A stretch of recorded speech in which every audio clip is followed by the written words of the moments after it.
Hi, everybody.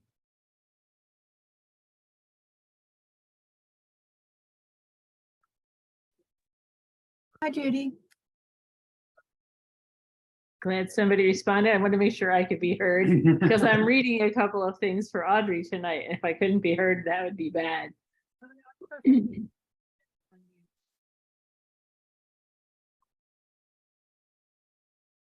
Hi, guys. Hi, Judy. Thank you for reading. I will cue you in when it's time to do that. Hi, Beth. Glad to see you. So I have to admit, I was trying to watch this really great presentation that Brandon Everett is doing right now with Edge of the Woods on the 20 butterflies and their host plants. I got to 17. It was a really great thing, and he's recording it. So I'm hoping everybody, I'm going to talk about it later too to remind everybody, but it was really good. So I was trying to sneak yet another great educational piece in before our meeting.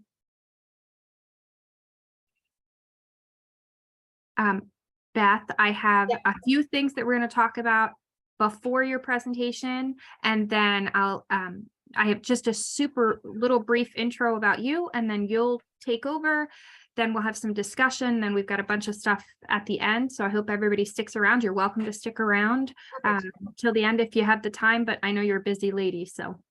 No, happy to stick around. Thanks. Great. I was writing down the name that you had just mentioned about the workshop so I could look into it later. The butterfly picture. Yeah. Yes. So have you ever met Brandon? Have you No. gone to Edge of the Woods nursery? I've been there before, but I've never met him, unfortunately. Or you might have and you just didn't know it, because he is one of their head growers there. He's so knowledgeable, so friendly. Oh, amazing. And so you may have talked with him just as you're browsing the stuff, but I watched a presentation he gave last year on seed dispersal methods of native plants, and he's just so engaging. He's got a lot of great information. You can tell he's done a lot of research from various resources, so he like kind of gathers it all up.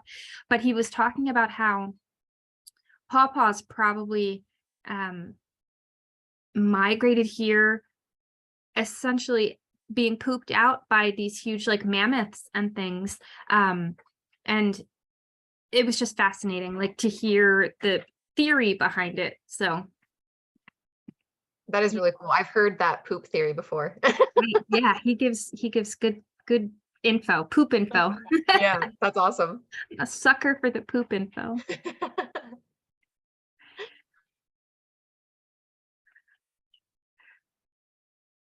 My screen will only show me so few people at a time. It's hard for me. Welcome, everybody.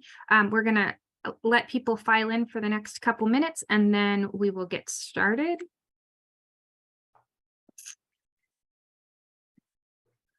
I don't want to jump ahead quite yet.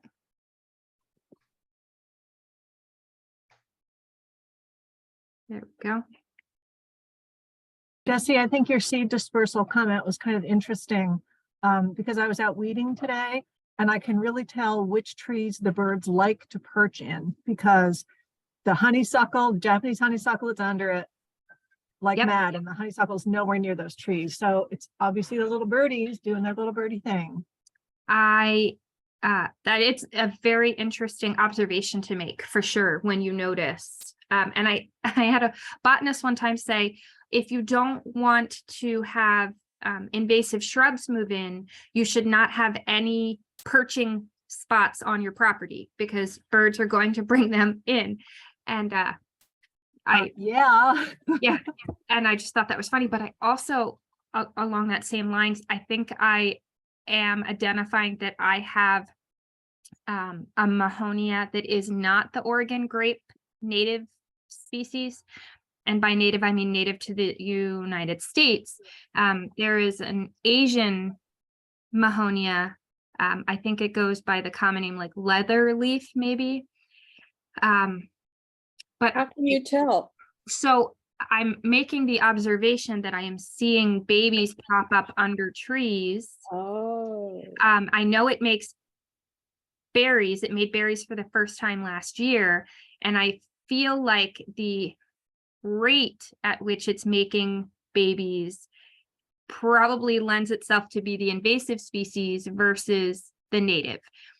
It's purely observational. I'm not a botanist, so I'm not quite sure how to tell the two species apart, but I think to be safe, I'm going to cut off the flowers before not now, because honeybees are actually using the nectar, but I'm going to cut them off before they berry until I can definitely confirm or deny that it's not the native species. Even if it's not native, I'll pull it out and replace it with something else. If it is the native. Jesse, I had that same issue with Dicentra. Someone sent me the thing that I think is from the West, and it just multiplies and multiplies like crazy. And it's not what I'm used to. Right. So I think it's the same kind of observation that there's too much going on. Right. Yeah, and I would rather err on the side of caution and like forgo the berries this year till I can make sure, rather than just keep putting berries out there not being positive. So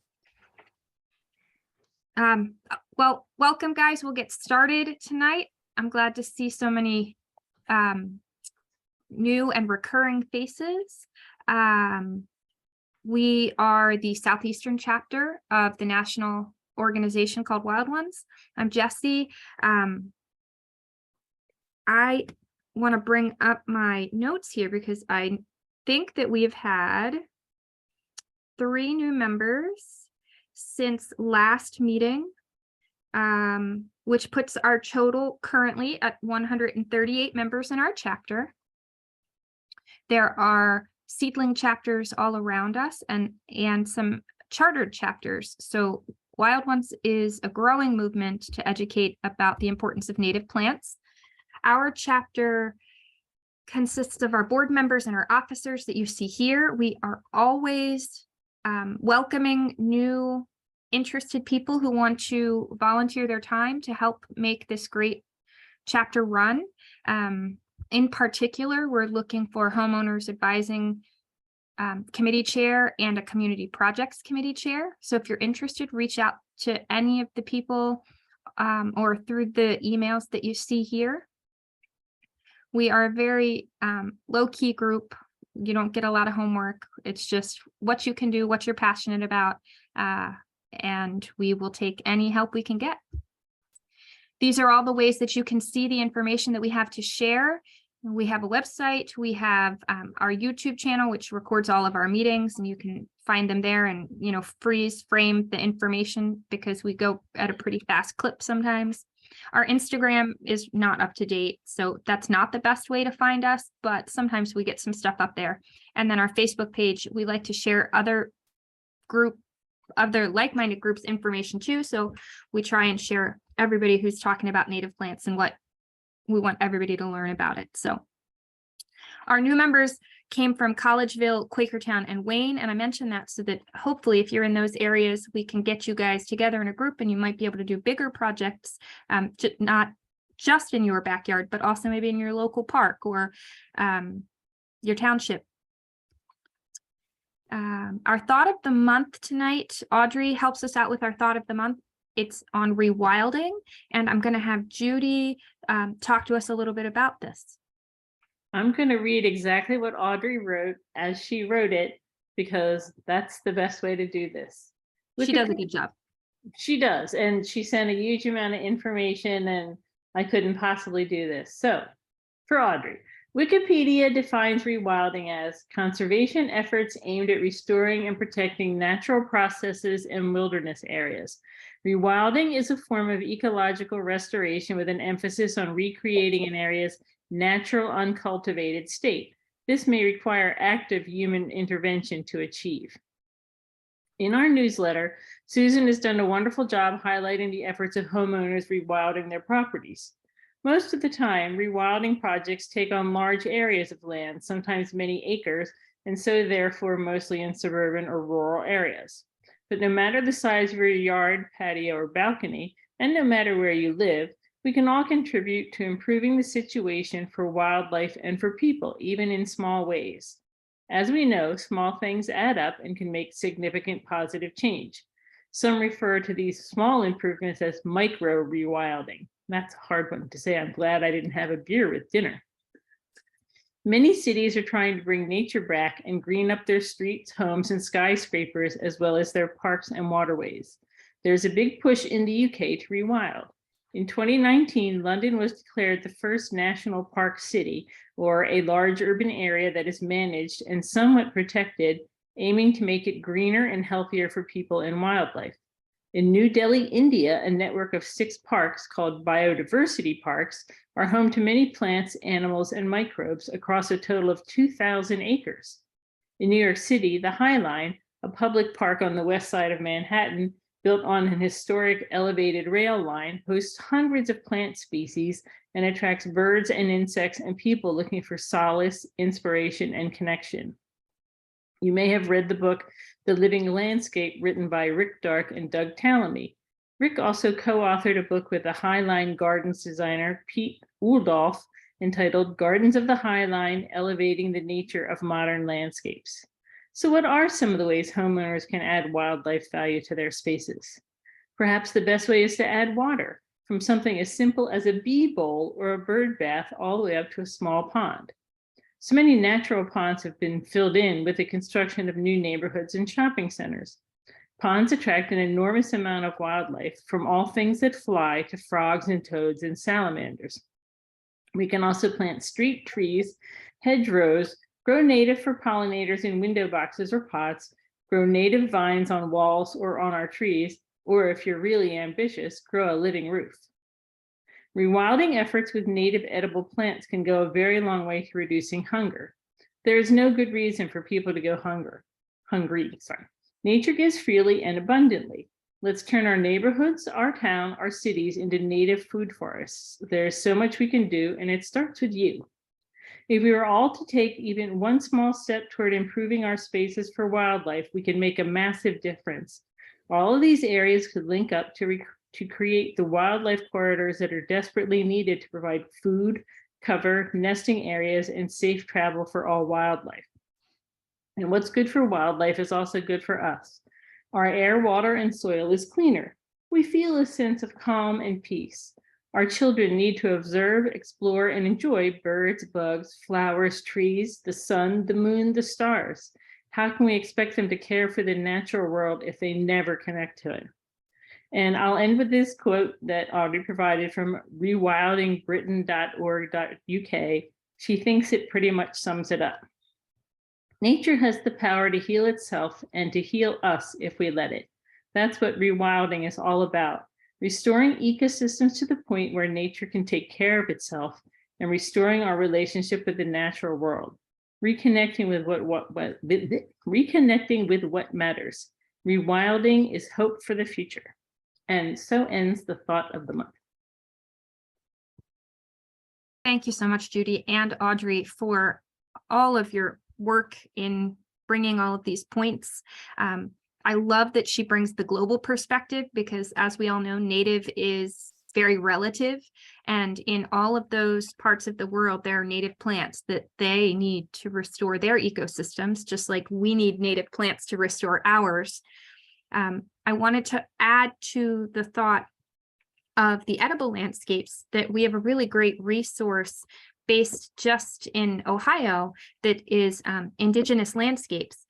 And he posts a lot of things about edible native plants and how to change from our traditional agricultural style into a more indigenous, perennial based edible landscape and edible agriculture. So I just wanted to give you a snapshot. This is just a part of the list of the posts that he has made covering different native plants, their benefits for both edible by humans and being host plants and all sorts of things. So if you're looking for a lot of great information, it's a good resource to start with to pick plants to do your rewilding with. Forgive me today was beautiful. So I had to go outside and take some pictures of some of the amazing things that are coming up, because I want you all to go out there and look at the ground. These little tiny baby plants are starting to peek out, and they look so fresh and excited to be here. There are insects that are flying already.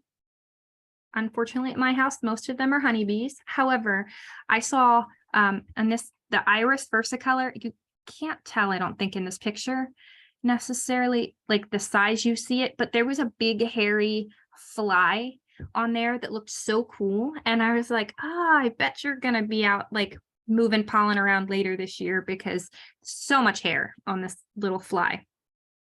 I thought that it was fun that the theme of a lot of these plants is the green and purple color combination that we notice so much on plants that are newly emerging, because that chemical that makes the leaves more purplish is a protective against herbivory. So while they're young, they produce a lot more of that chemical. That's why they have the purple in them. And as they get older, that chemical fades because they don't need to protect themselves as much.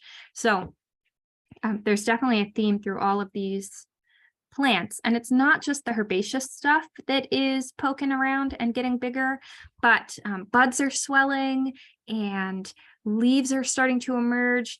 I have two different kinds of elderberry, and they are so distinctly different that it just caught my eye today. And the bluebells have poked up. They were not out of the ground just a couple days ago, and today they were like, boop, here I am. So it's coming, guys. Spring is on its way. With that, I want Beth to take over for us. She is the conservationist at the Perkiomen Watershed Conservancy. She has been there since 2017, right? Yep. And she graduated from Ursinus with a degree in environmental studies. So Beth, we're happy to have you. I'm going to stop sharing so that you can share. Perfect.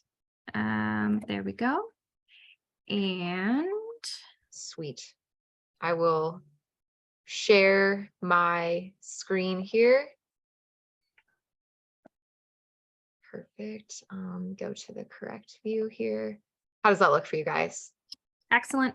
Perfect. Awesome. Well, thank you so much for inviting me tonight to present for Wild Ones. I did present a while ago for your group. So for those of you that were there back then, nice to see you again. And for all the newcomers, nice to meet you.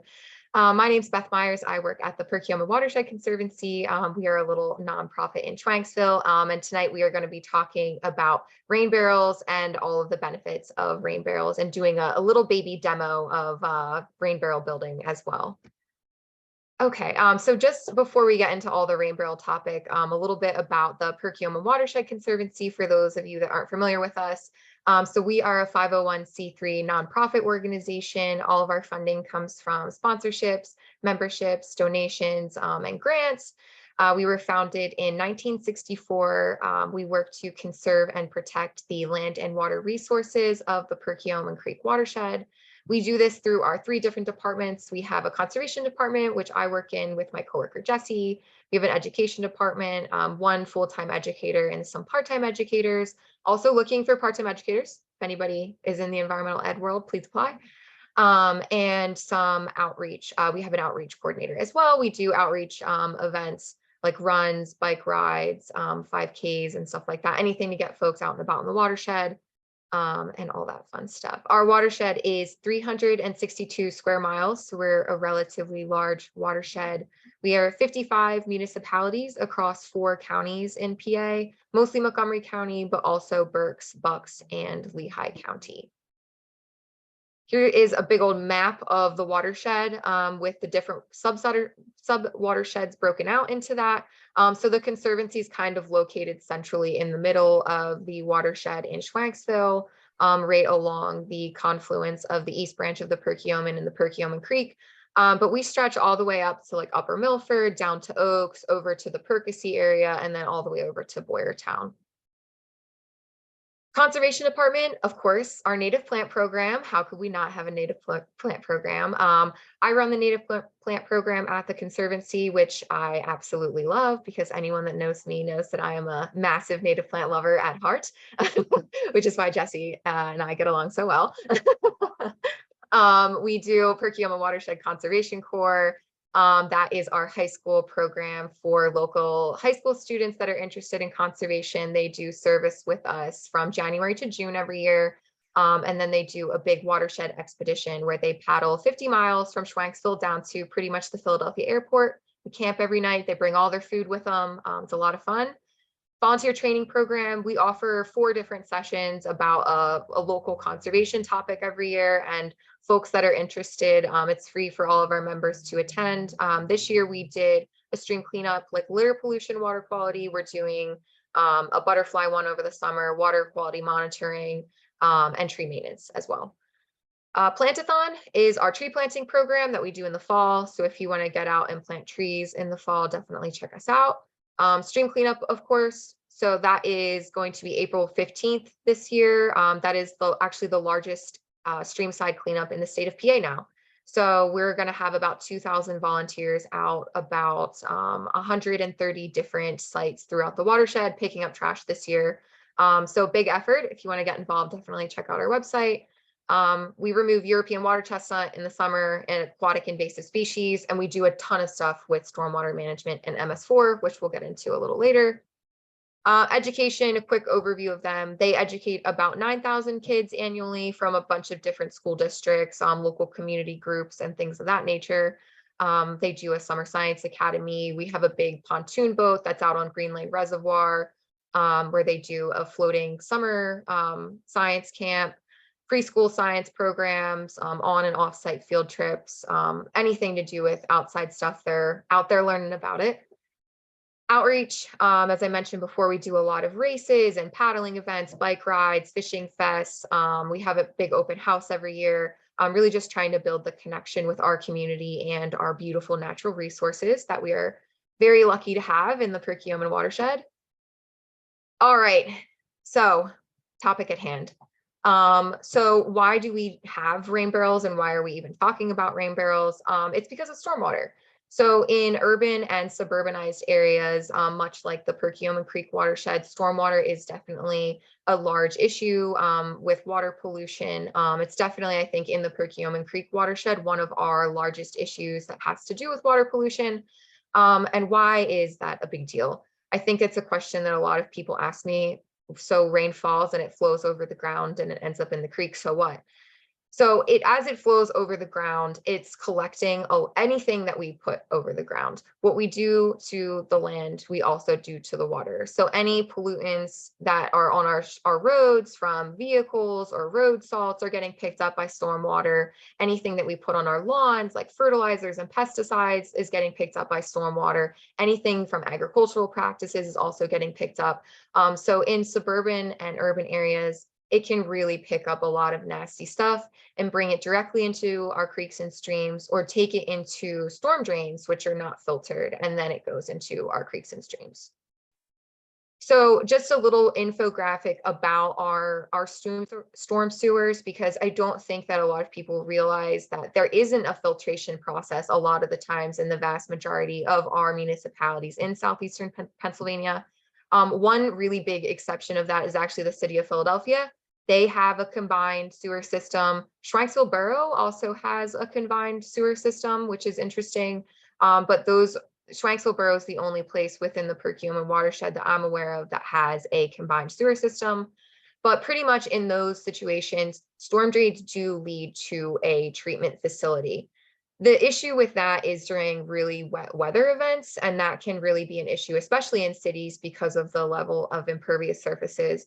All of that water during wet weather events from our homes that would normally be going to the sewage treatment plants and from stormwater running across impervious surfaces is going to that single treatment plant. And if they can't fill the capacity, it will go directly into the waterway in which it drains, and that's a lot of not good stuff going in there. Sanitary sewers are different in the sense where all stormwater is going directly to our creeks and streams. So they're not getting filtered at all, which is why the Perkiomen Watershed Conservancy does a lot of stormwater management to try to prevent as much stormwater runoff as possible. But everything from our homes is going to those sewage treatment plants. And a nice infographic just about that impervious surface and what we do to the land, we do to the water. So picking up after our pets is really important because it can get picked up by stormwater. Washing our cars in a car wash is really important because of all those phosphates from those soaps can get leached in and get picked up by stormwater. But anything going to that storm drain is going into our creeks and streams. So rain barrels are a really great tool to add to our repertoire of managing stormwater on our properties. Forms of stormwater pollution that we should be aware of. Litter is definitely a huge one, and that is definitely a very pervasive in the watershed as well. Cigarette butts are definitely something that we see all over the place. That is the #1 littered item in the world. And that is definitely something that we collect a lot during stream cleanup. Every time I'm doing maintenance in a rain garden, I find a ton of cigarette butts in there. Plastics, of course, from wrappers and water bottles and stuff like that. Unfortunately, tires and metals, scrap metals and things like that. Soaps, fertilizers, pesticides, cleaning products, and chlorinated water, things of that nature make up the chemical portion of stormwater pollution. Organics can also be pollutants in stormwater as well if they're getting directly dumped into creeks and streams. So a lot of grass clippings, pet waste, livestock manure, leaks from septic systems and stuff like that are all things that add extra nitrates, phosphates, and other things to our waterways. Sediment as well from erosion, if we have bare earth or our creeks and streams are being eroded from flooding or the volume of stormwater that's being pumped into them, that can be really damaging for our aquatic life that is in our creeks and streams. So more impacts of stormwater pollution. It contaminates our drinking water supply, obviously not great. Increases the cost of our wastewater plants treatments as well. Harmful to our wildlife, which all of us love wildlife. We're native plant enthusiasts. Everything we do is to protect our pollinators and our wildlife. And damages with that aesthetics. It's definitely not fun to be recreating in a place that there is a lot of pollution or trash or anything like that. As flooding increases, as development increases too. So as we keep developing our watersheds and taking away our floodplains and adding impervious surfaces to our watersheds, we're going to increase the volume of stormwater that's getting pumped to our creeks and streams and increase that ability for our creeks and streams to flash flood during those rain events. When we don't allow our stormwater time to infiltrate into the ground and have that natural system that it used to have, where it's being uptaken by plants and it's slowly soaking into the ground and being filtered into our groundwater system, the runoff just increases exponentially, and it really can be a really big issue for flooding and during storm events for flash flooding. Sediment in the waterway, that can really harm our aquatic life, as we just mentioned, but also eventually decrease the depth of that waterway over time as well. Damages to property, of course. We get from flash flooding, people lose a lot of property. We saw in the watershed Hurricane Ida 2 years ago, which was incredibly damaging, and we are definitely still picking up the pieces from the damage that caused, all that flooding caused, and erodes and pollutes our local waterways too. So what is MS4? I mentioned that a little bit earlier, and the Conservancy does a lot with the MS4 program to help our watershed municipalities meet the requirements that they need to fulfill through MS4. So it is a program that is mandated under the Clean Water Act and is administered in Pennsylvania through the Department of Environmental Protection. The goal of that program is to reduce the amount of pollution being discharged into our waterways. So municipalities own things like conduits that are along our roads. They own storm drains, they own stormwater basins and things like that. All of those are municipal separate stormwater systems that are conveying stormwater into natural areas. So an MS4 is all of those structures that we just mentioned that is conveying those waters, and they have they're called TMDLs. They are allowed to contribute a certain amount of sediment and other things in their stormwater under this program, but they have to limit them, and they have to try to limit pollution and stormwater runoff as best they can. And they also need to educate the public and educate all of their municipal staff members about stormwater management, and how homeowners in their municipality can work to mitigate stormwater and mitigate stormwater pollution. Municipalities also have to do plans. They have to map out all their stormwater basins, do rotations to clean them. Street cleaning is a big part of this program as well. Municipal housekeeping, and how municipalities are keeping their road salts throughout the year, and how they're applying road salt, all goes into the MS4 program, and how DEP is trying to have municipalities reduce their stormwater pollution. The Conservancy helps the municipalities meet certain requirements. We do a lot of public education and outreach for municipalities by hosting rainbow workshops or rain garden workshops, native planting workshops. We do a lot of tree plantings in riparian areas or stormwater basins to try to reduce stormwater, and a lot of public education. We do a lot of municipal education for municipal workers as well, about good housekeeping practices that they can follow, and then help them add to their best management practice list. So we try to help them do projects in their municipalities that will help the environment and help reduce stormwater. Managing stormwater on your property, we also do a lot of this at the Conservancy. Everything that we do, I would say, largely is aimed at reducing stormwater and educating our community about stormwater. So keeping storm drains clean of trash and debris, definitely trying to keep grass clippings and things like that away from storm drains if we can. Washing our car at a car wash, so that that water with all of that soap is being recycled instead of filtering into down the storm drains or into our soils. Picking up after our pets, especially in our parks and stuff like that, where we have a lot of pet activity. Of course, as you all know, increasing your garden size and decreasing lawn area is super important. Impervious surface is a really big purveyor of stormwater, but lawns are not great for soaking up stormwater at all. And oftentimes they can act very similarly to impervious surfaces like roads, because they're so compacted from being mowed all the time, and they're kept really short. Water just kind of flies over them. They don't have a great root system to allow water to infiltrate into them. So I think lawns are very similar to impervious surfaces for stormwater management reasons, unless you have a really great native lawn and you are, having clover and great seed mixes in there and stuff like that, and you're not mowing it super short. But I would say general lawn culture, not great for stormwater. Planting with native species is a great way to reduce stormwater. As many of us know, I'm sure they have really great, intricate and robust root systems that go deep into the ground that allow stormwater to sink into the soil and infiltrate. Those plants use that stormwater as well.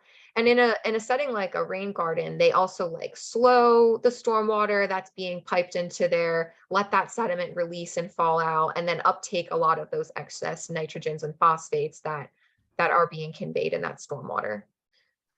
Raising the mower height is a good way to make your lawn, if you do have lawn area, a little bit more better for stormwater management. Mulching grass clippings and leaves into our yards, or keeping our leaves in our yards. I didn't take mine up this year. I told my neighbors I'm done with the lawn culture. Or putting our leaves in our garden beds and stuff like that. Limiting our pesticide and our road salt use as well. I mentioned this already, but planting a rain garden is a really great way to use native plants in a really beautiful way and to manage stormwater. And of course, the topic at hand for the evening: install a rain barrel or a cistern, which is very similar to a rain barrel, but on a much larger scale. So a little bit about rain barrels. They are barrels that collect rainwater for outdoor use. So not potable water, since it is coming off of your roof most of the time and stuff like that. But it's great for watering plants. I use my rain barrel so much at my house to water plants, especially in the past summer that we had with the significant drought. It was great to have 55 gallons of water on the corner of the patio that I could use to water all my plants and not have to use my well every time I needed to water things that I was planting, because I can never stop planting throughout the year. You can top off a swimming pool with it, rinse off gardening tools and anything else like that. So it's really nice to have it for those reasons. It shockingly came in handy too. My well pump broke on New Year's Day, and I had water from my rain barrel to prime the well pump when it was broken, to pour it into the top of the toilet to flush the toilet, and to do all those like tiny little things that you need non-potable water for when your well breaks. So, you know, never thought that it was going to be a tool like that, but it definitely was. So it's great. But it does collect water during storm events. It does help reduce flash flooding. So the idea is that if everyone in the watershed had one of these 55-gallon drums on their property, we would be reducing a significant amount of stormwater from entering our local creeks and streams. Obviously, it's not everything, and it is a smaller solution to, you know, our stormwater management problem. But I definitely think it's a really easy, accessible way to manage stormwater and to get great water to use on your property. We also can, you know, if you're not using your water to water things or to clean off tools and stuff like that, just slowly releasing your stormwater into your yard or into a garden during times, periods of drought or when we haven't gotten rain in a couple of days, is a great way to just slowly release stormwater over time, instead of just letting all of that rain flush down into your property during storm events. Couple tips about rain barrels. I definitely recommend painting your rain barrel. The ones that we get in the photo here always look like this. They're white drums that we actually get donated from the Coca-Cola plant in Allentown. So these are all 55-gallon food safe plastic drums that we just go up to that plant a couple times a year and load up the truck and trailer full of rain barrels and come back to the office and drill a couple holes in them, buy fittings to transform them into the rain barrels. I have them installed on elevated flat surfaces. It's nice to have them raised up a little bit because you have a little bit more gravity force when you are watering, and also you can fit a watering can under your spigot really easily, or put a hose on it, or do whatever you would need to do, and your spigot's not super close to the surface of the ground. Your rain barrel will have an overflow pipe so that when it is full, if you're not using the water regularly, it can continue on. So making sure that that's pointed in a direction that you want it to be, and getting a fitting for your overflow that directs it to a garden or a rain garden or somewhere away from your house's foundation. Netting on your inlet structure on your rain barrel is also important. It keeps it clean, as well as keeping mosquitoes out of your rain barrel and stuff like that. But I haven't really had a ton of issues with my rain barrel getting mildewy or anything like that from the netting. And I haven't had any issues with mosquitoes on mine because I make sure the netting fits very well and replace it regularly if it needs it. I don't think I mentioned this when I said to paint your rain barrel, but if you don't, the white of our barrels really just, the sunlight shines through that and it can create a big kind of algae issue. So painting it a dark color with like a Rust-Oleum spray paint or other outdoor spray paint is a really good idea, just to block some of that light from coming into the rainwater. Mine stays pretty clear. I have mine kind of like a dark maroon color. The one at the Conservancy is also a maroon color. But anything to just kind of help block the light out of that will be really helpful with keeping your water algae free. Food grade plastic is a really good thing to try to get when you are doing a rain barrel, just because you don't want to make sure you know what the plastic is, so that when it's out in the sun full of water and you're watering your garden with it and stuff like that, you're not leaching any harmful chemicals into that water that you're using on your property. And winterize your barrel if you like. I don't actually winterize mine at my house. Not like we even had winter this year to have to really do that. But I haven't winterized mine. I've had it up since I purchased my house, which is about 3 years, and it's had no issues. I was kind of just wanting to see if any of the fittings were not doing well from freezing and thawing and stuff like that. And I'm sure over time that wear and tear will be greater than if I did winterize it and put it in my basement every year. But I don't winterize mine. My coworker does winterize her. It's just kind of like preference of what you like, I think. But if you do want to winterize yours and put it away for the winter, you can always just reattach the piece of downspout that you took off to put your barrel on. Okay, let's build a barrel. It might be slightly difficult because we're on Zoom, but I'm going to do my best to make this as clear as possible. Let me angle here, and I'm going to bring some parts over so that you can see the small parts, and then I will attach to the barrel as best I can. And definitely try to come to a rain barrel workshop in the future if you can, because they're super fun, they're quick, they're you know, it's a lot of fun. We're going to have one at our native plant sale at the Peter Wentz Farmstead in May during Mother's Day weekend. So if you're around, join us for that. But parts. So you have 2 fittings like this, and everything is on the sheets that I sent Jesse as well. So you guys should have all of this like exact information. And of course, if you have any questions, just let me know in the future. This fitting is going to go on the bottom of your rain barrel where your spigot is going to go, and also on the side of your rain barrel where your overflow is going to go. So I have several holes. There's one on the top where your downspout is going to connect to. There's one on the side where your overflow is going to be. And then there is one on the bottom opposite of where your downspout hole is, where your spigot is going to be inserted and come out. So we're going to do the overflow hole first. There is a trick to this. It's very scientific. You take an old paint stirrer and you tie a string around it. And then you take your fitting and you make your fitting kiss your paint stirrer and insert your string that is very frayed now into your fitting. So eventually, as I pull that through, I have this guy here, strings through it. He's kissing the paint stirrer like that. This is the 1-person method to build your rain barrel.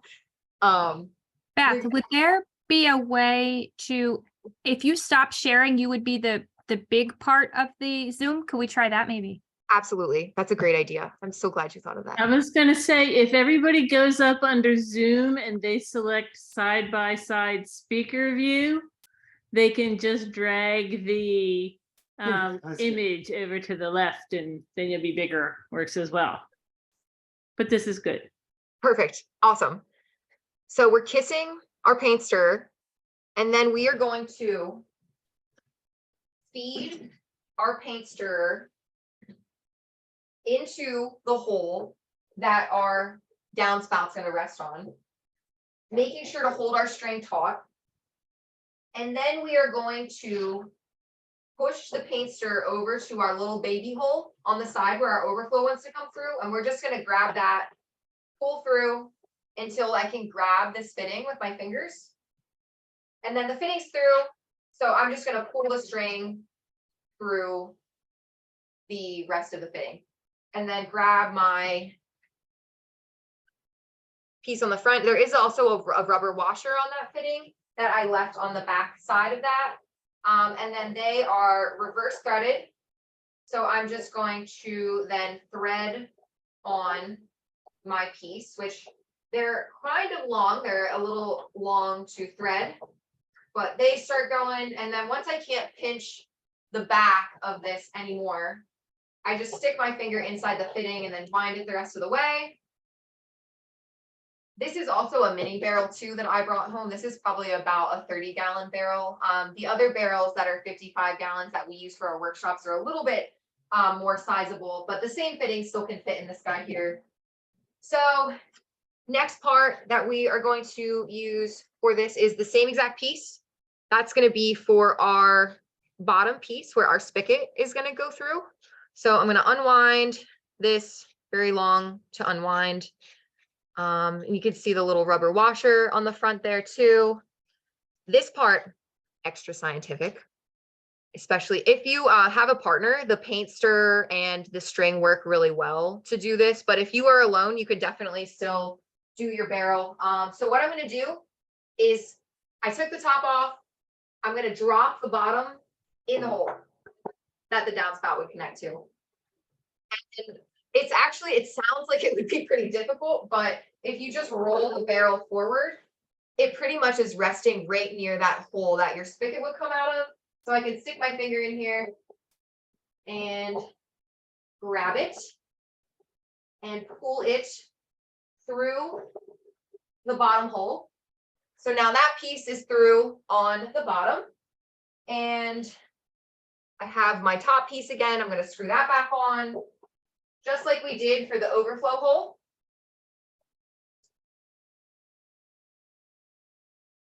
Perfect. Excellent. All right. So our fittings on the bottom where the spigot are going to be and the overflow are on. We at our workshops don't give you guys an attachment for the overflow because we're not really sure what your setup is. A corrugated pipe for like septic systems work really well. A hose works really well. I have a corrugated pipe on mine, but however you would want to do that, you could connect it to another rain barrel if you wanted to as well. So whatever your setup wants to be, you can also pick, what side you want your hole on. So at my house, I want my overflow going to the right. So I picked a barrel with that hole orientation. We give you a little spigot. This just screws right into that fitting that we screwed into the bottom. We also give plumber's tape out.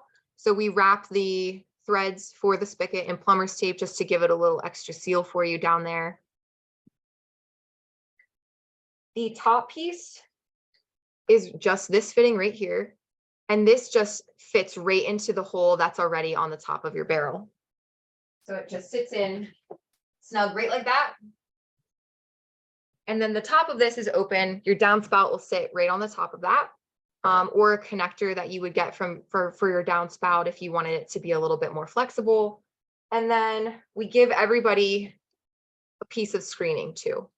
So you'll take your screening, cover the top of your inlet fitting with that, and then take your hose clamp and cover up the netting, secure that onto your fitting with your hose clamp to keep all the skeeters out and keep all the leaves and all that fun stuff out of your rain barrel. That just fits right on top. And that's it. It is a relatively simple and easy process to build them. The drilling, is the hardest part, but you can get any of the hole saws that we use to drill from Home Depot or Lowe's or any of the big box stores like that, and they fit onto regular drills, onto the drill bits. Yeah, they're super easy. Awesome. Somebody asked what the sizes were for the holes that. Yes. Off the top of my head, I can't remember, but they are on the sheet that I gave you guys. There is sizes for all the hole saws. And if I'm incorrect on that, let me know, because I have that sheet with all the sizes that we use. We used to use a bigger fitting for the top piece and a larger hole saw for that top piece. But these barrels come with, this is what the cap looks like that it comes with. That just screws right off. So we just bought a fitting that fits into that. So that worked really well. That's great. I do have the worksheet that you sent me in the presentation. So I'll be able to share that with everybody here, and then we'll send it out also. Well, that worked out really well. Good. The video showed us everything we need to do. So that was great. I think that you have one more sheet. Did you want to share your screen again to go over the rain barrel tips, or I can bring up mine and do it, whatever you would prefer? Yeah, if you have it up, Jesse, and you want to share your screen, that would be great, but I'm happy to chat about it. I sure can. Let me get to it real quick. It was right.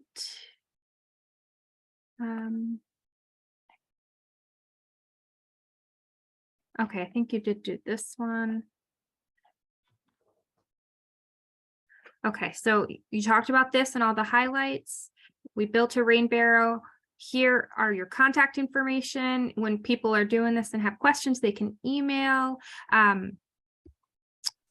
This is what you had provided for the benefits and the parts. Yes. And then the how-to. And I don't think I am seeing sizes. I may have missed it, but I think that Susan had put in the chat that it is, Yeah, from the one handout, the size appears to be 3/4 for the spigot and the outflow, and then larger, obviously, for the opening that comes off your downspout. And actually, you can take a jigsaw and cut the opening coming from your downspout to your 2x3 or 3x4 downspout in a rectangle, which is what I did. And you jam your downspout converter literally into that hole.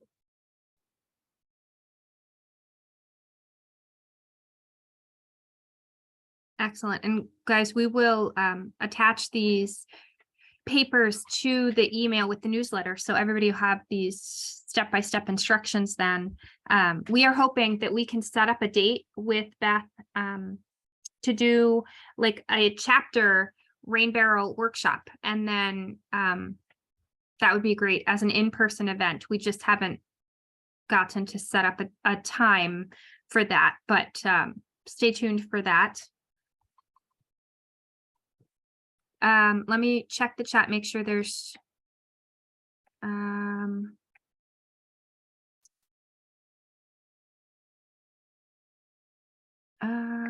let's see.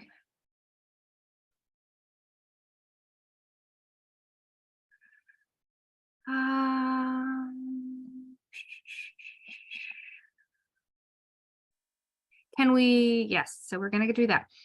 Kathy says she has 2 commercial rain barrels that leak in different ways. One leaks from a joint in the plastic and the other leaks around the spigot. I've tried to fix them. Do you have any recommendations to seal them better? Epoxy. Epoxy, you say? Yeah, I've had the same problem. I tried a thread tape, then I tried caulk, and finally I emptied the barrel, tipped it on its side so that the spigot part dried, took it out, dried it with a cloth, screwed it back in, and just smeared epoxy around the whole thing. So I can never undo that spigot. That's the bad news. But the epoxy should stop the leak. Okay, excellent. It's a good idea, Susan. Well, it's kind of the most drastic because, like I said, you'll never get it off again. You can peel caulk off. You can obviously undo thread tape, but epoxy is forever. But if the thing is leaking, and the same with the crack in the side of the barrel, I would dry it off, put it out in the sun, to make sure that that side is dry, and put epoxy on the outside, not on the inside, and see if it works. Excellent. Beth, thank you so much. Absolutely.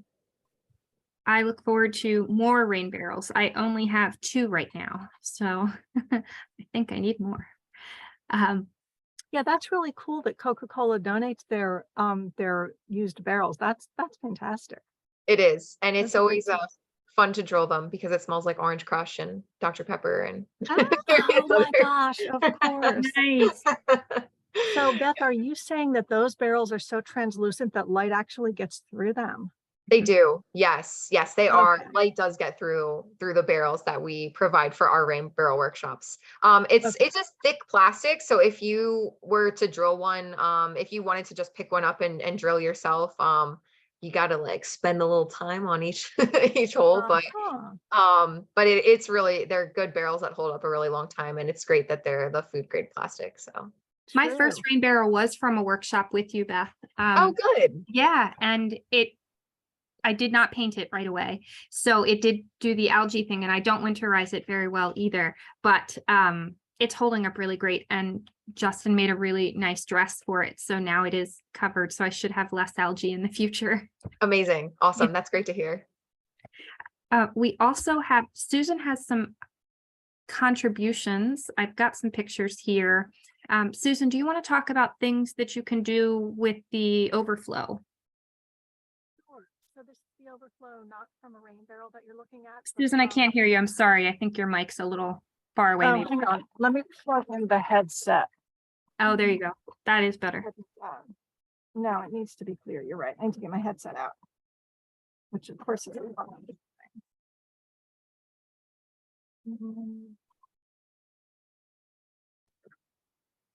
Is that better, Jesse?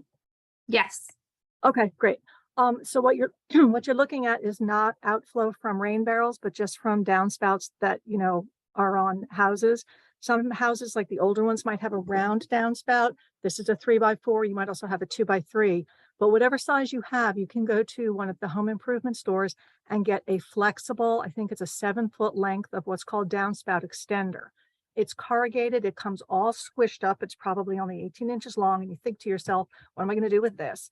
Well, when you pull it, it's kind of fun to yank each end, and it's hard to do. You might need 2 people, but it expands so that you can make turns with it. You can actually make right angles, 45-degree angles, by undoing the corrugations on one side and leaving the other side straight.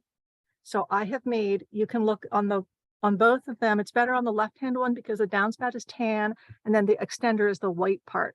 So it jams right up against the downspout, and I screw them in. I just take little tiny, you know, number 6 or number 8 half-inch wood screws and my little screwdriver and just jam it through the extender. I think they even have indents, and it goes right through your downspout, and then it won't move. And then you bend whatever angle you want. Both of these are, as you can see, hidden by stones, and they're on a down slope. So they both drain out to that brick patio as opposed to draining right next to my house, which is not the best.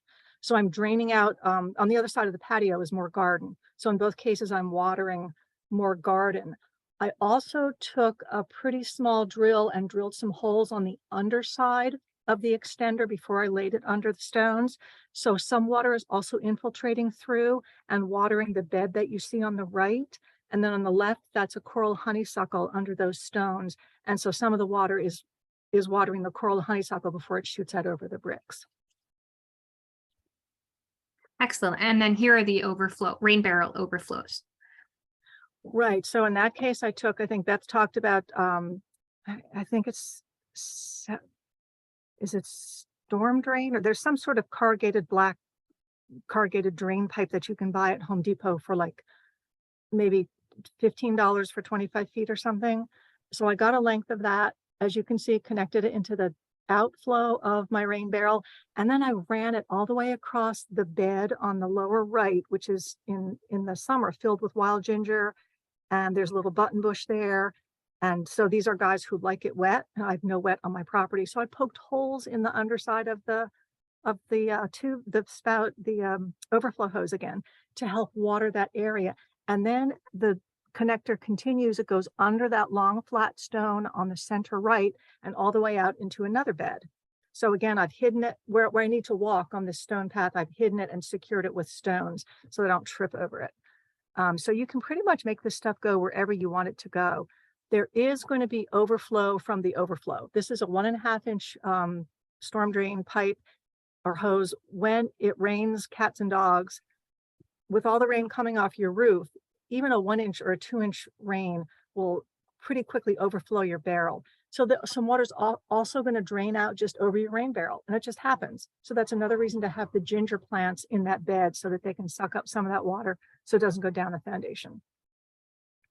So I think there's always going to be overflow from the overflow unless you have a huge, 3 or 4 inch overflow hose, which most people don't. So just plan for your barrel itself to flow over a little bit and make sure you don't put it somewhere where the overflow is going to be a problem.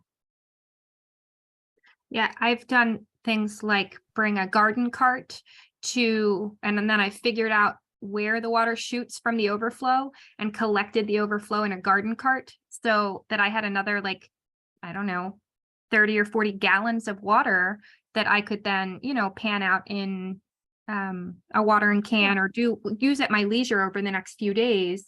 Wow. So you can collect more water than you think. And I've, like, even from dehumidifiers and anything, I'm always like, no, let's use that water. Where can I take that water to? So You're right about the dehumidifiers. Yeah.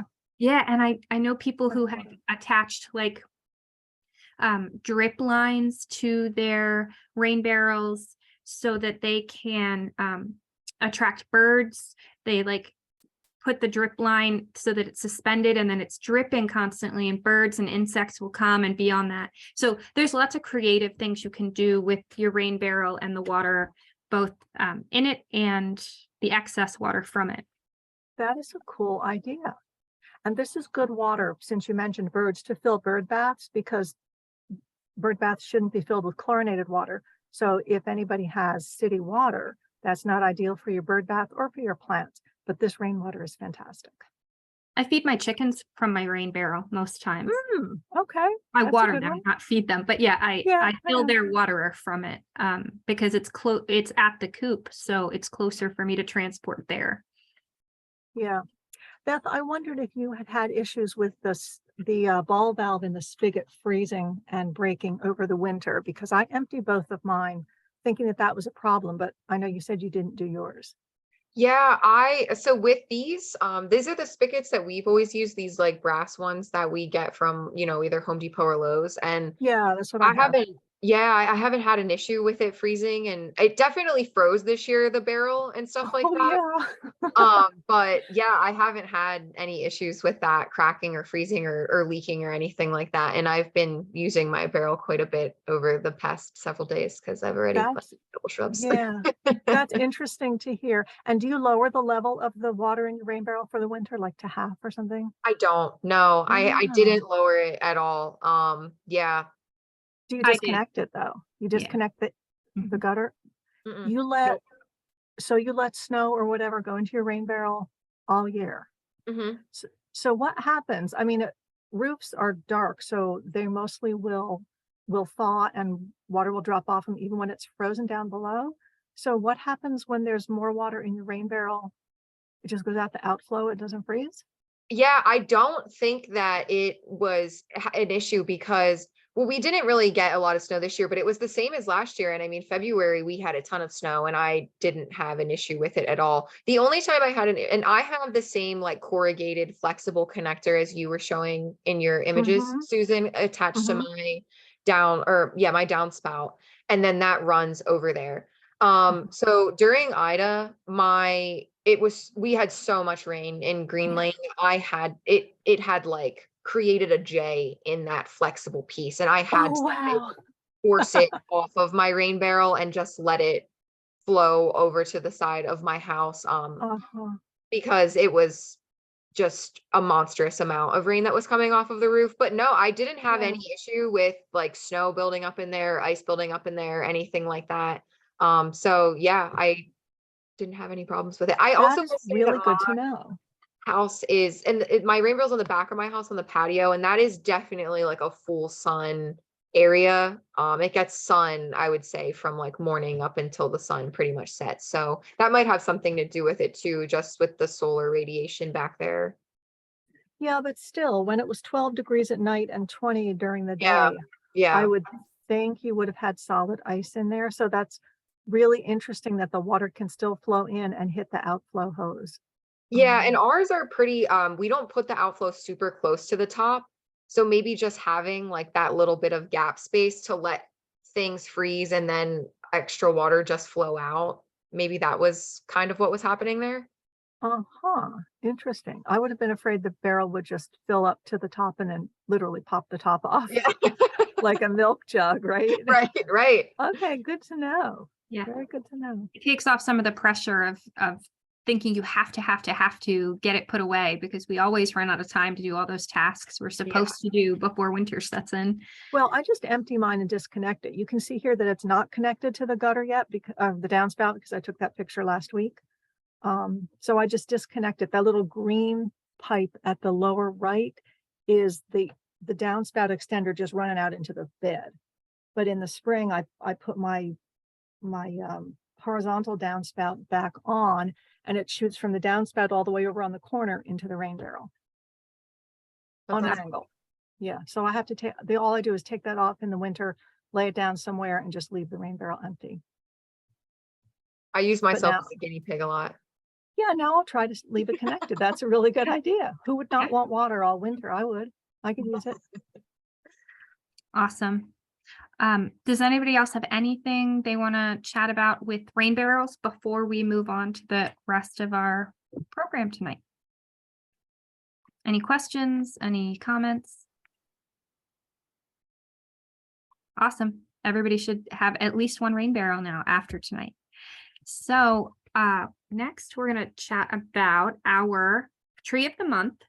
Again, Audrey provides us with great information about tree of the month, and we're going to talk about service berries tonight. Judy is going to be so kind as to read Audrey's work again. Yes, I am. So this year, our trees of the month will highlight some of our native trees and sometimes shrubs that produce food for wildlife and also for people. First up is one of Audrey's favorites, the serviceberry. Upon learning why the tree is named serviceberry, she now prefers to call it by one of its other names, Juneberry. Apparently, the early spring blooming of the serviceberry tree was a signal to early Pennsylvania settlers that the ground had thawed so they could bury those who had died over the winter. Then they would have their funeral services, thus the name serviceberry. Even the tree's other names, shadbush and shadblow, now seem better than serviceberry. Their flowers bloom at the same time as a fish called shad, not Wanda, begins to migrate up the streams and rivers of central Prie. This poor tree has it even worse than the weeds, milkweed, Joe Pye weed, ironweed. So let's stick with Juneberry, shall we? After all, this makes the most sense as the berries of this pretty tree tend to ripen in June.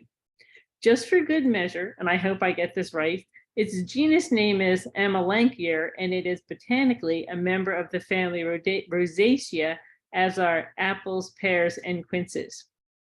There are many varieties of serviceberries. Their native range is most of the East Coast, except for the coastal Carolinas south through Florida. Amelanchier canadensis, shadblow or shadbush serviceberry, grows in the Piedmont and the coastal wetlands along the East Coast and are called sugar pears in Maine because of their sweet fruit. Amelanchier arborea, downy or common serviceberry, is a small graceful tree common on steep rocky slopes. Amelanchier laevis, Allegheny serviceberry, likes to grow where the soil is moist, often on the edges of ponds and swamps, but even in high elevation openings in the Appalachian Mountains. Amelanchier Bartramiana, oh boy, or mountain serviceberry. She never gets anything wrong, so you can all laugh at me, I don't care. Or mountain serviceberry grows in colder regions like New England. It is relatively short and shrubby, preferring moist, sunny edges. There is also a running serviceberry, Amelanchier stolonifera, a shrub that will form thickets and can grow even in the cracks of bedrock. Amelanchier alnifolia, western or Saskatoon serviceberry, is native to northwestern North America and is said to have very high quality fruit. Juneberries are all small understory trees or tall shrubs ranging from about 15 to 30 feet high, except for stolonifera, which will get to be about 4 to 6 feet tall and wide, again forming thickets.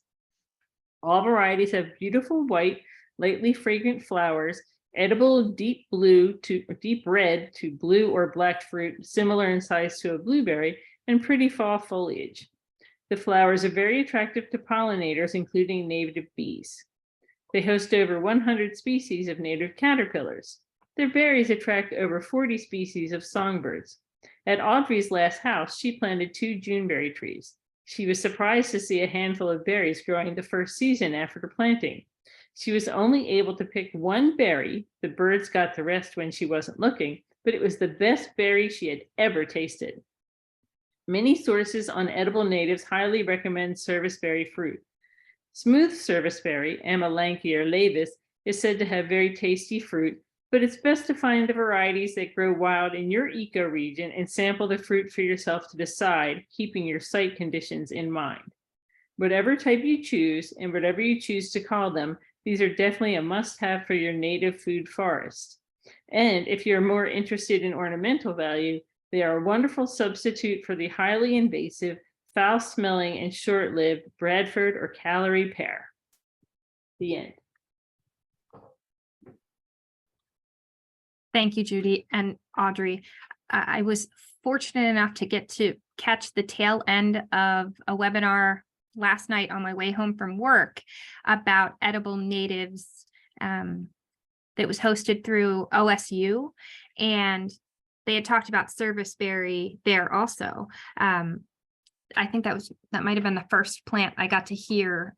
It was like most of the way through the presentation when I got on, but highly recommended for food forests and those looking to add edibles to their landscapes.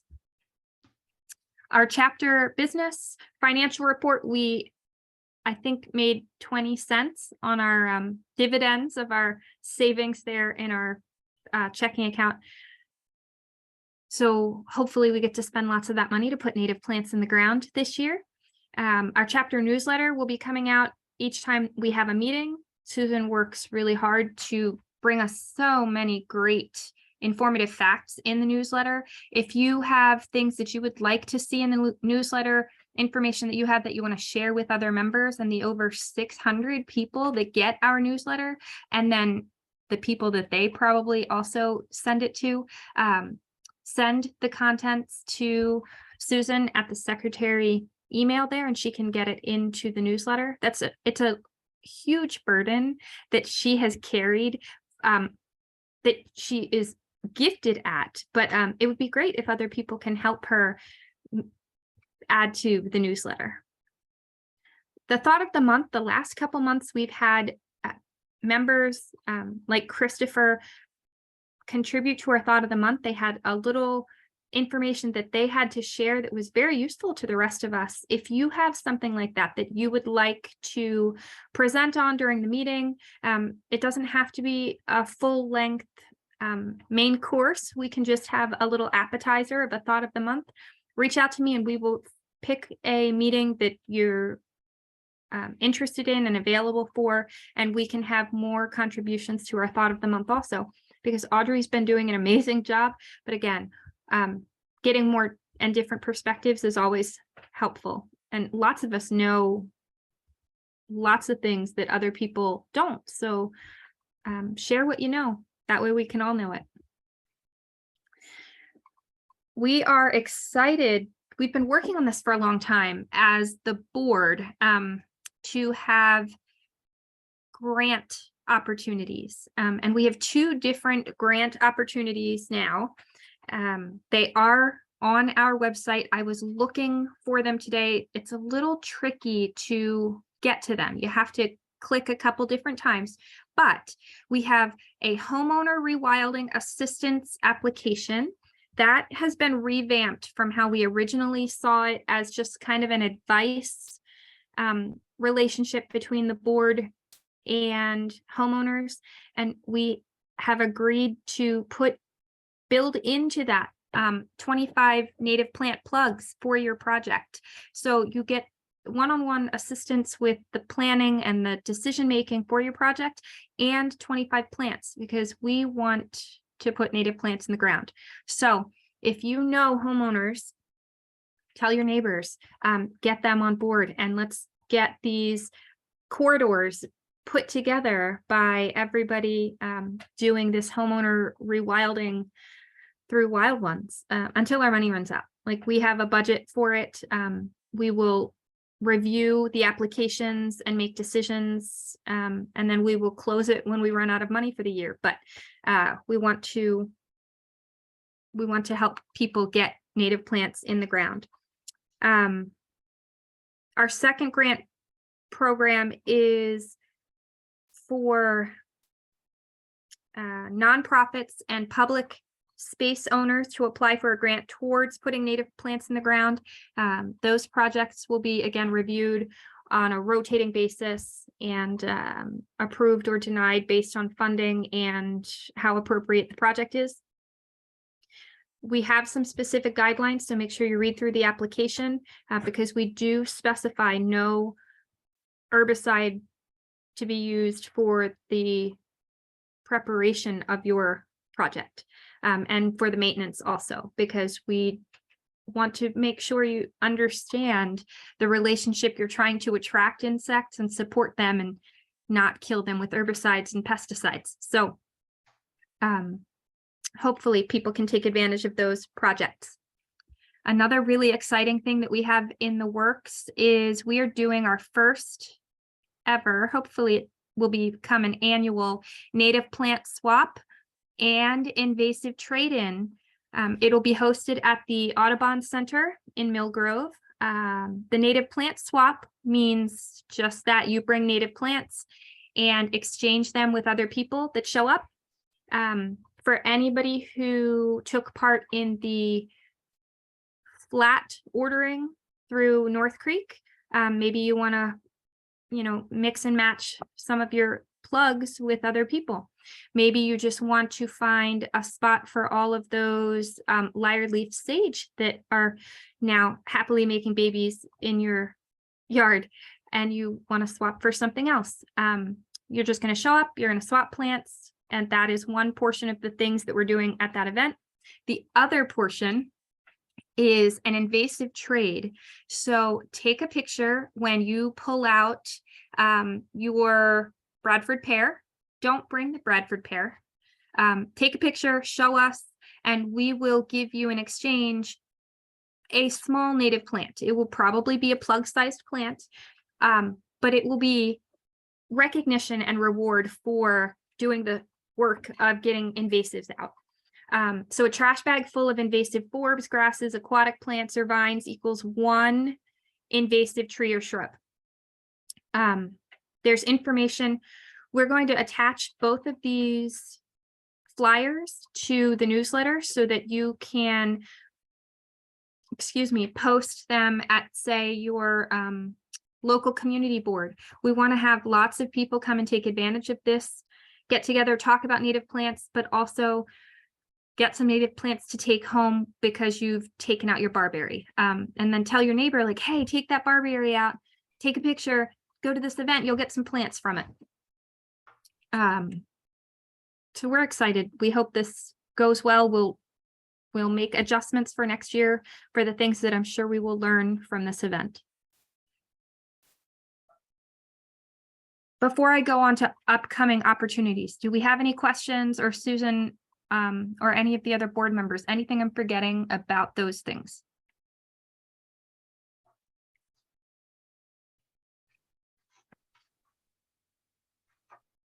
I'm looking in the chat. Have we done garden signs on the newsletter? The different kinds of garden signs people can apply for.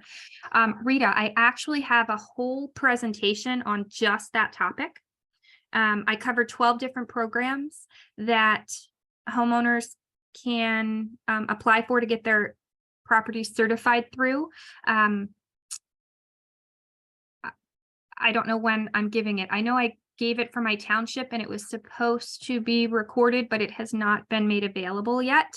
So so to answer your question, we haven't done it for the newsletter, but I do at some point plan to give a presentation on it. So we can chat if you have some questions, maybe. Is there a deadline for the homeowners grant? There is not a deadline because it's on just a rolling first come first serve basis on the availability of funding and on the availability of the one-on-one consultation with the board member who would be available to take on your project to help you with it. So it's kind of just on a rolling basis, which is exactly what Denise said with a lot less words. Thank you, Denise.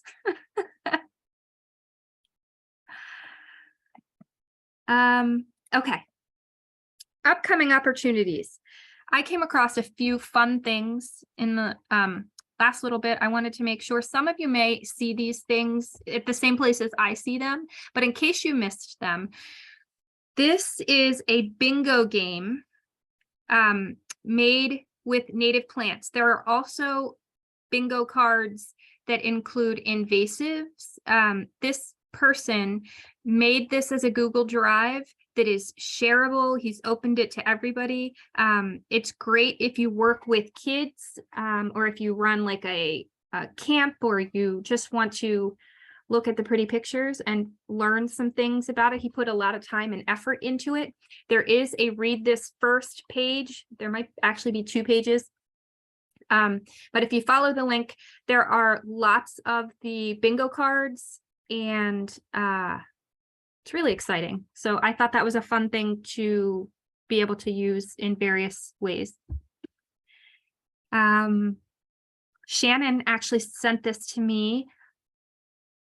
There's now a specialty license plate that you can purchase that supports pollinator habitat. So a lot of us have the other, like I have the wildlife one now.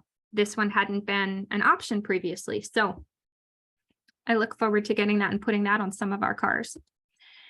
There is a not strictly native, but native encouraged seed swap that's happening in Westchester area in a couple weekends. If you're available to go to that and swap some native plant seeds potentially.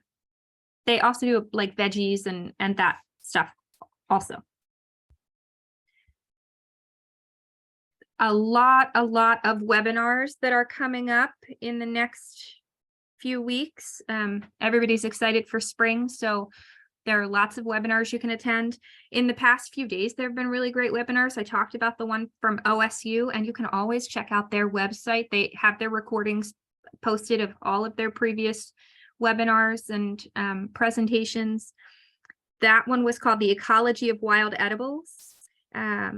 Earlier today, I don't know if any of you got to see it, but Ben Vaught did a Kill Your Lawn mega presentation that kind of combined a lot of his previous presentations. It was good. All of his stuff is good. And then right before our meeting tonight, Brandon from Edge of the Woods had done a presentation on 20 butterflies and their host plants, which was really great. I got to see 17 of them before I had to start this meeting, but that is supposed to be recorded and available for perusing at some point.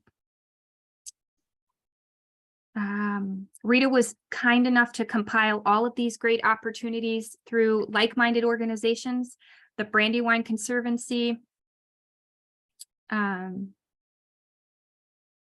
going to click through them and you'll be able to review them through the recording then if you're looking for a specific date or place. Lancaster Conservancy has great opportunities.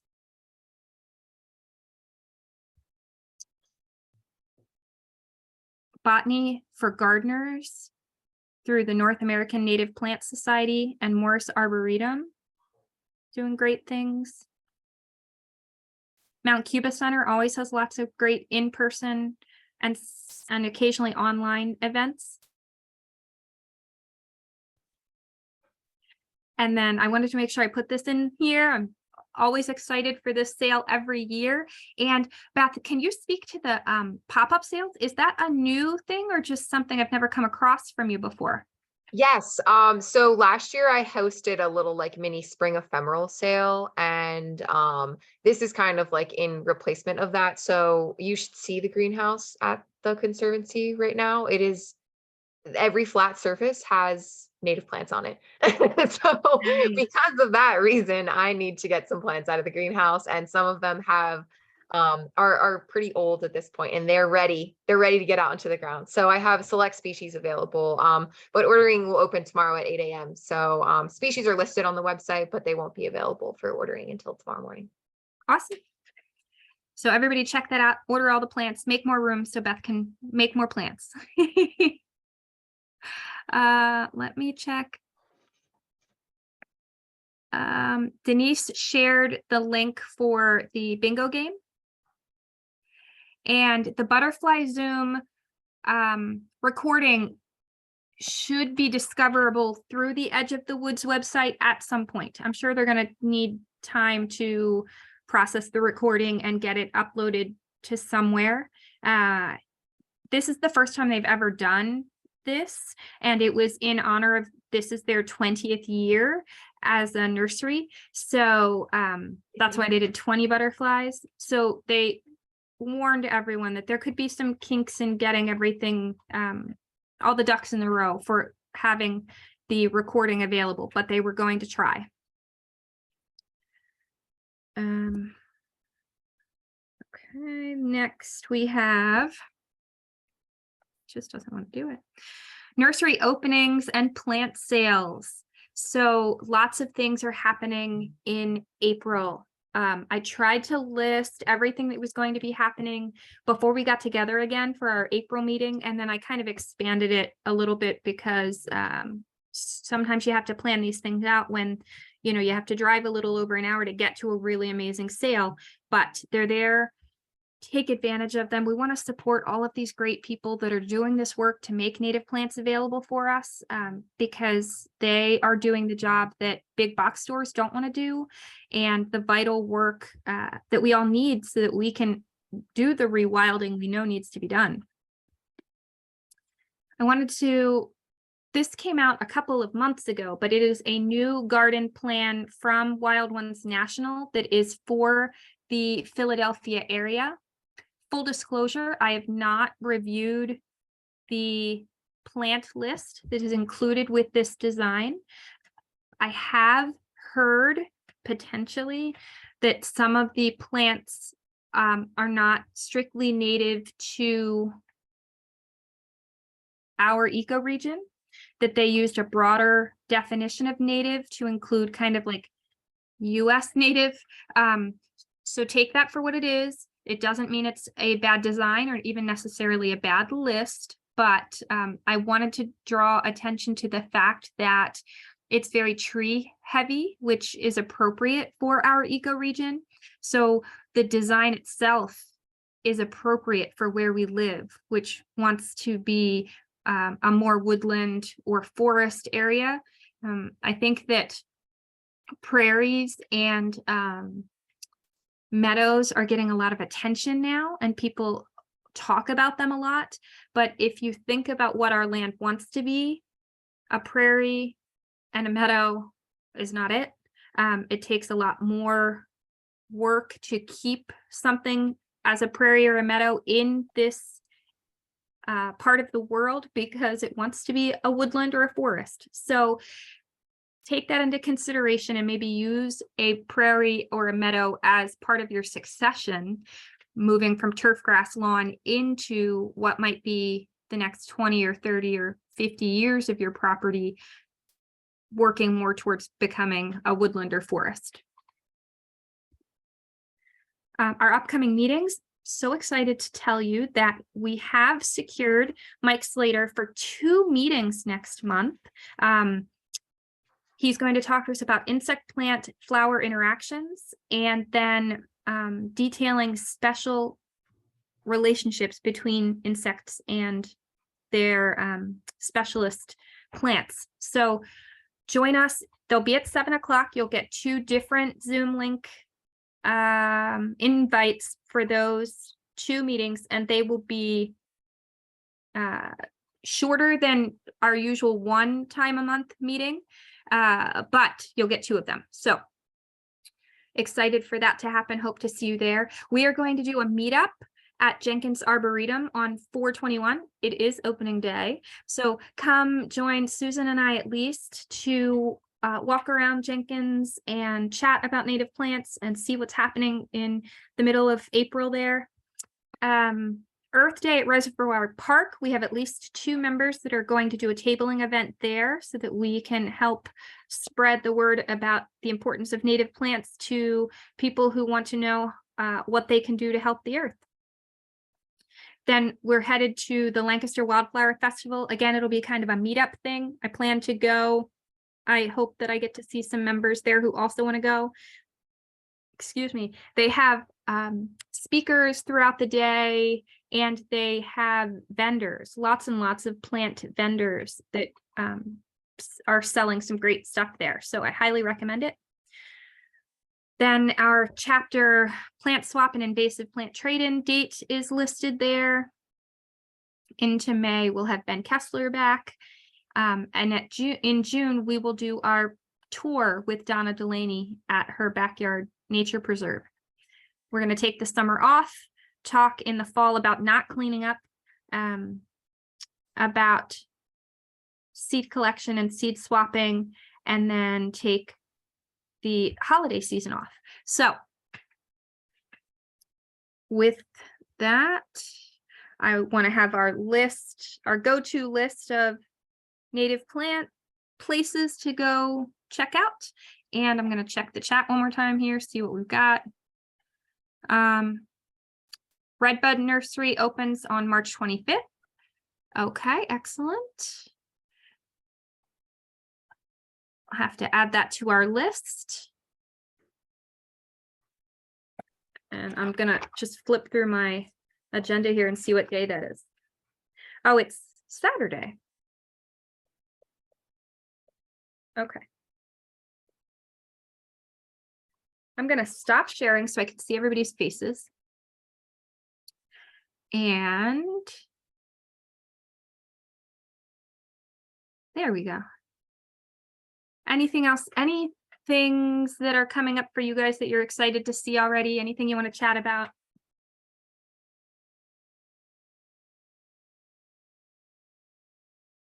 I can see some green stuff from the upstairs windows. I went out and walked around the yard last weekend. Sunday when it was merely windy and wasn't pouring buckets, and the pecker is definitely coming up, and we have a few ferns showing out front, but they're mostly, everything is, you know, we left all of our leaves. We were good little leaf leavers, so I can't even see most of the garden. I say anything out front is very, very full of leaves. So I'm really looking forward to, some of these things are in their third year and some are only in the second.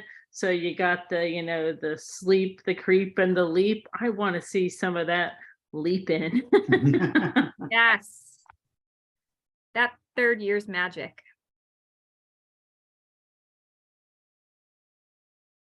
Well, once you identify some of your green things, you'll have to tell us what you're seeing. Jesse, how do you see the swap working? Do we just bring plants in pots, or do you have any other thoughts? Yeah. So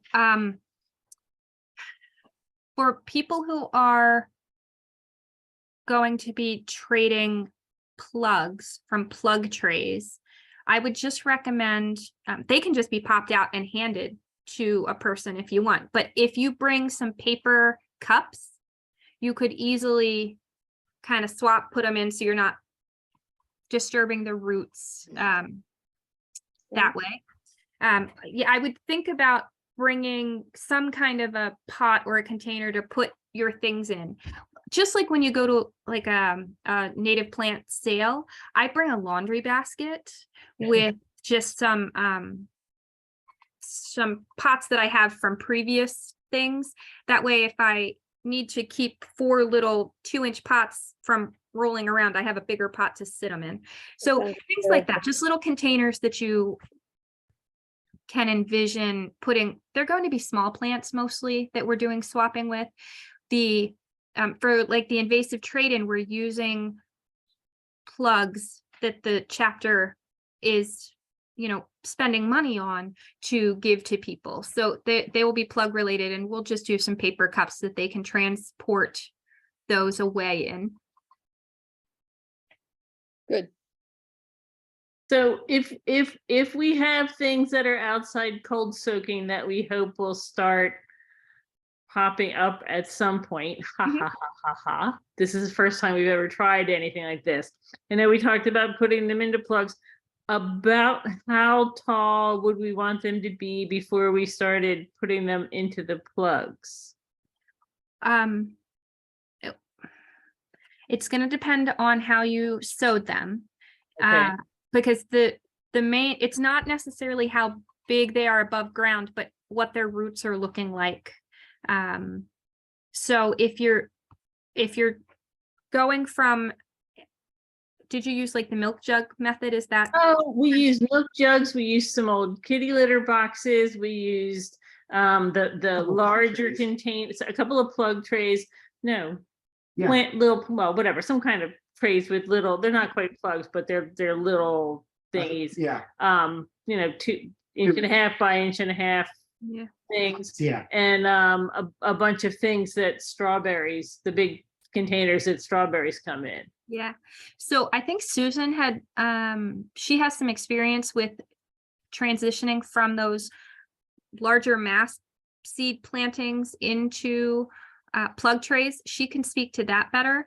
I think that if you're just going to other smaller containers, like 2-inch pots or something like that, you're really kind of giving people probably a clump of several seedlings Yeah. that they're going to get. Yeah. Yeah, that would be fine. I would just meant more the things that were in like a more of a mass planting, like the litter box trays or the strawberry things, the things where I put X number of seeds on, you know, on top of the little 1.5 by 1.5 or 2 by 2 things. I would expect to just, here you go, you Yeah. figure this out Right. yourself. So yeah, they might be getting 8, 10, 12, 15 seedlings. Right. It's just important that you label whatever it is in the container that they're going to be taking. So say if you're bringing 6 of those containers, they need 6 labels to hand to people. But if you're bringing a plug tray to exchange with people, you need more than one label for your plug tray. You're going to need labels for people because they're probably not going to be able to juggle exchanging plants and labeling stuff. So Right. try and make that easy for them. That makes sense. I'm writing things down on the note for that day. Like I would bring paper cups, bring pre-written labels. And that all Well, you depends know on what? whether anything's scratch or not. Right, there's that too. If you bring the little paper cups like the Dixie cups to do plugs in, you can just write the name of the plant on that label when the person takes them, on the cup, I mean. Instead of having labels, the person can just write the name of the plant that they're taking on their paper cup. Yep. Yeah, in fact, Jesse, the chapter might want to buy a couple of sleeves of paper cups and bring them, because not everybody might think about that. And Judy, you were asking about the sizes. So by the 1st of May, I would think that most of your plants are going to be big enough that you will have transplanted them, or you want to transplant them. So by that time, you might have them in plug trays, but the problem with plug trays is in May, the roots might not be developed enough to pop the plug out. Right. You know how when you get those from North Creek, they're fully developed and you can just pop them out with a stick. But in May, I don't know that a lot of the plugs are going to be rooted enough that you'll get a whole. We should bring some plastic spoons, because that's what I use when I pop plants out and it's too early for them to have a complete root mass. I use a plastic spoon and I zip in there and just scoop out what I've got. I added that to my list. Yeah. Okay, I have lots of plastic spoons, so that shouldn't be a problem. Right, because we can't really be expected to be producing fully formed viable plugs. You know, this is an amateur plant sale, not or plant swap. Sorry, not commercial nursery quality. So And this is like stuff like I said, you dug out of your yard the morning before you came. So it's gonna be ragtag, and those plants are gonna be happy to get back in the ground somewhere else. So soon, right? Yeah. Yeah, I think You've never done anything like this, so the whole. neither have we. Yeah. I mean, but even the whole transplanting from things we sprouted from seeds, I mean, we haven't done that. So it's a whole new adventure. And with luck, some of these things will come up. We have a bunch more seeds we haven't planted yet because you don't need to be cold soaked. So could be we'll show up with a car full of stuff, or it could be we'll show up with sad faces. When you're looking at what you've got sprouted, and a lot of the stuff is sprouted now, so you can stare at it, and some of it might be just completely covered over your whole 4-inch pot or your milk jug, and some of them might be just a couple here and there. But basically, you don't want to move them until you have at least 2 sets of true leaves. You know what true leaves are, as opposed to the first leaves that come out. Yes. Okay, so 2 sets of true leaves is generally the time when I think the roots are developed enough that you can tip the pot out and tease them apart, and you're going to have something viable. That's sort of my my test for when I dump out my starter pots and put them into individual plugs or whatever I'm going to put them into next. That's the level. Okay, thank you. Sure. Excellent I mean, advice. that's just in general. Well, it's the same thing for vegetables. You know, if you've started tomatoes or anything before, that's the same thing. 2 true leaves, and you pop them out of those little things that you start them in and give them each their own pot, and then they're thrilled and they just go crazy. They grow.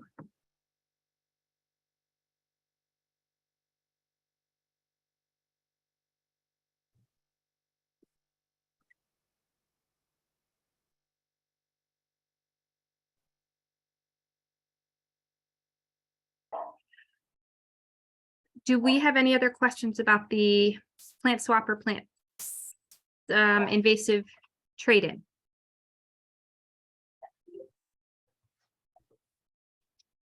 Excellent. If you have questions, or if you share the information with people and they have questions, just reach out. Our email is probably the best way.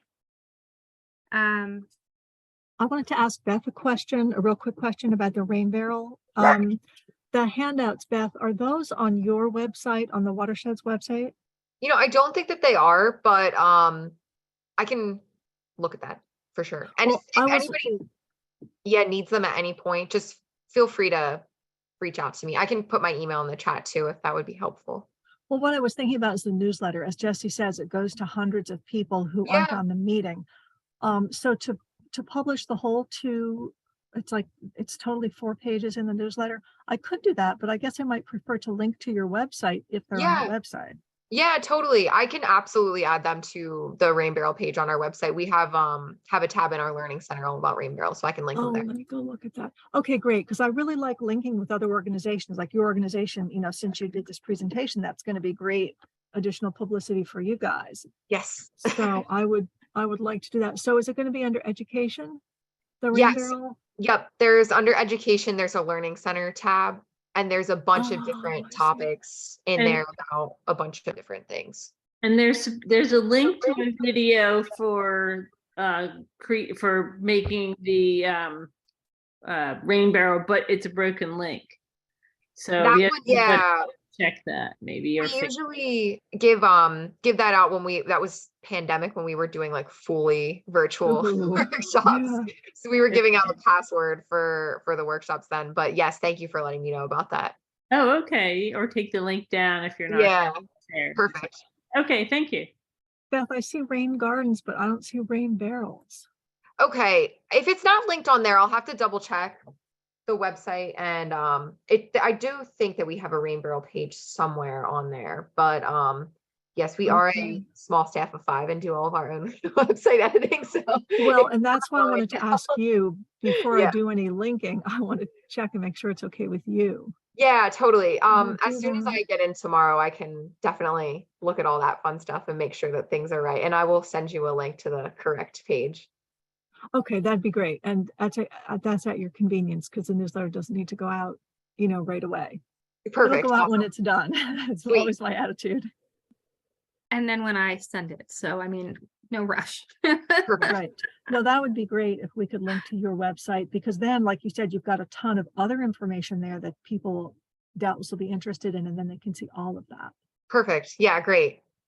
Yeah, I'd like to do that. Okay, thank you. Of course. At what time will the plant swap be? It says noon to 4.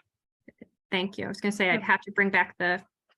Yeah, it's on the posters, and it'll be in the newsletter. There's a newsletter flyer thing in there too. Okay. Noon to 4. That should be tons of fun. Good. Yeah, the more plants, the merrier.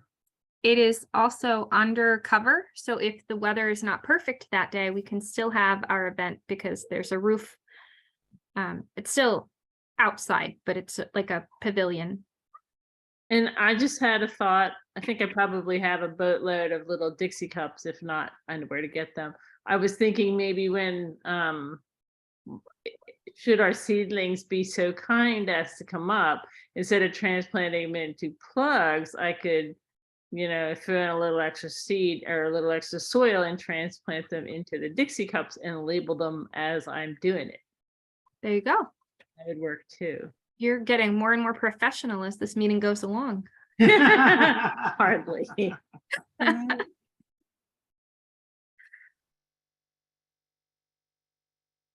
Does anybody plan to go up to the Pennsylvania Native Plant Society Festival that's happening the day before our plant swap on May 6th? It's up at State College area. Ooh. Somebody said something I could not. It's on like a computer. I don't know. I went last year. It was really great. I hope that if you do go, it is warmer this year than it was last year. I may have gotten hypothermia. It was lovely, but it was rainy and like 35 degrees. It was so cold. However, they had some of the best plant vendors there who were selling things that I've never seen anywhere else. So I don't know if it's just that I don't go to State College area, so the vendors there are always providing those native plants, or if it was just like, you know, they brought out some really great stuff because it was the Native Plant Society. So if you can make it and you don't mind, it's a beautiful drive, but it's a long one. It's a good event.